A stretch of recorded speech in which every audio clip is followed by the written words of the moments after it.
Good morning, children. I hope you all are fine. I welcome you in the science tutorial. I hope you have completed your fifth chapter very well. We have also revised that chapter, but today we will be starting with chapter number 8, that is cell structure and function. Before starting this chapter, this title tells us about the complete chapter. We will discuss here that how cell is the structural and functional unit of life. We know that the building blocks of life is cell. All living organisms are made up of cells, so they are acting as structural unit as well as functional unit of living beings. So this way we will start this chapter. So moving on to the first topic, that is how we can differ from non-living things, or how living things are differ from non-living things. See, living things carry out certain basic functions like respiration, digestion, excretion, reproduction, movement and growth. But non-living objects may perform only one or more of these processes, but it is not a living thing. It is only a living thing that perform all the above functions.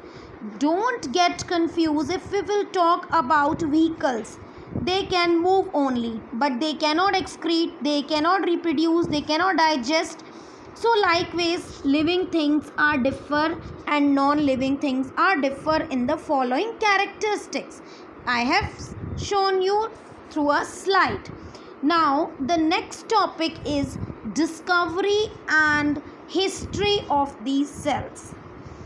See, today we will cover a very small topic, that is only 2 or 3 topics we will cover. Discovery is made by Robert Hooke in 1665. What he observed? He observed slices of cork under his self-designed crude microscope. We know that cork is a part of the bark of a tree. He took thin slices of a cork and observed them under the microscope. He noticed a large number of compartments in the cork slice which resembling the structure of a honeycomb.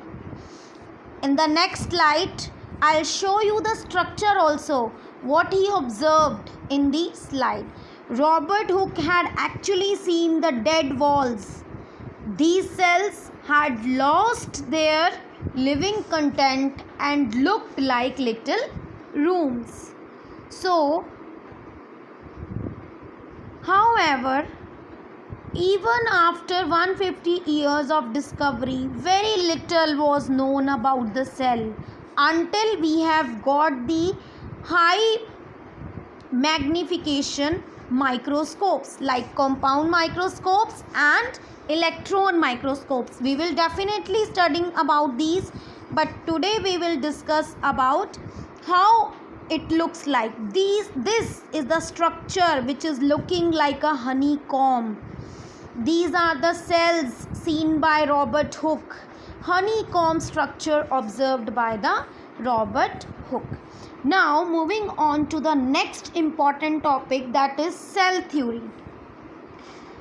See, 2 German biologists, M.J. Schleiden and T. Schwann, or you can write down the full name also, Matthias Jakob Schleiden and Theodor Schwann, in 1839 proposed the cell theory of life. It was further refined and improved by Robert Virchow in 1855. What does this theory states? That these are the 4 following important points which is considered in cell theory in 1855. First one is, all living organisms, whether animals and plants, are made up of cells. When I say organisms, that means all living things. Everything that lives is made up of cells. Now, cells are the basic structural and functional units of life. This is the second point that we have already discussed with the title, that cell is the entity which forms the basic structure, and when cells acquire a particular structure, they just follow the path of a functional unit. So cells is structural as well as functional unit of life. New cells are formed from pre-existing cell, or we can say that new cells arise from pre-existing cells by cell division. No cell can originate spontaneously. Every organism starts its life as a single cell. So, whichever organism, how many number of cells are present in any organism, but it has started its life from a single cell, that we call it a zygote. So today we have covered the 3 topics, that is introduction about cell, discovery and history of the cell, and third one is cell theory.